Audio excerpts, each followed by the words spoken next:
friends আজি কেইদিনমানৰ পৰা আপোনালোকে ঘিবলি ইমেজৰ ট্ৰেন্ড চলি থকা দেখা পাইছে এই ঘিবলি ইমেজ কেনেকেনো ক্ৰিয়েট কৰা হয় তাকে জানো আহক ইয়াক অতি কম সময়ত ক্ৰিয়েট কৰিব পাৰি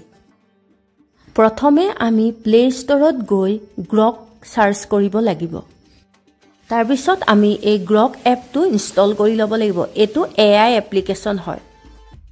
ইনষ্টল হোৱালৈকে অকমান সময় ৰব লাগিব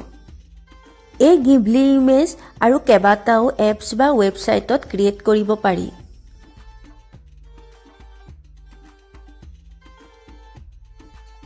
এয়া আমাৰ ইনষ্টল হৈ গল আৰু এতিয়া আমি ওপেন কৰিম তাৰ পিছত আপোনাৰ মেইল আইডিত আপুনি সাইন ইন কৰিব লাগিব তাৰ পিছত আমি কন্টিনিউ উইথ গুগল দিম সাইন ইন কৰাৰ পিছত এনেকুৱা ইন্টাৰফেস ওলাব প্লাস চিনত ক্লিক কৰি আপোনালোকে গেলেৰীৰ পৰা ফটো সিলেক্ট কৰি লব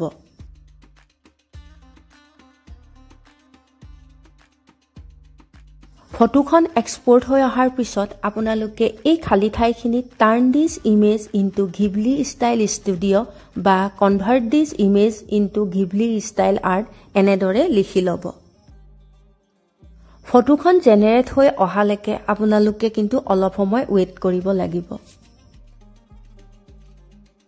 फ्रेंड्स এই ঘিবলি ইমেজ ক্ৰিয়েট কৰাৰ সময়ত মই এটা কথা গম পালো যে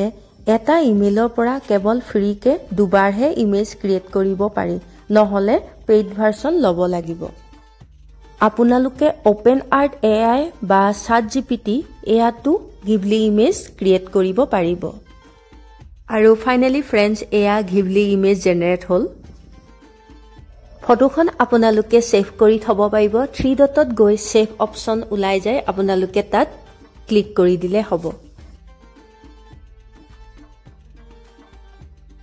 फ्रेंड्स আশা কৰিছো ভিডিওটো চাই ভাল পালে আৰু আপোনালোকে এই ঘিবলি ইমেজৰ ট্ৰেন্ডৰ মজা লওক আৰু ভিডিওটো চাই ভাল পালে লাইক শেয়াৰ আৰু কমেন্ট কৰিব থ্যাংক ইউ নতুনকৈ অহা সকলে চেনেলটো প্লিজ সাবস্ক্ৰাইব কৰি দিব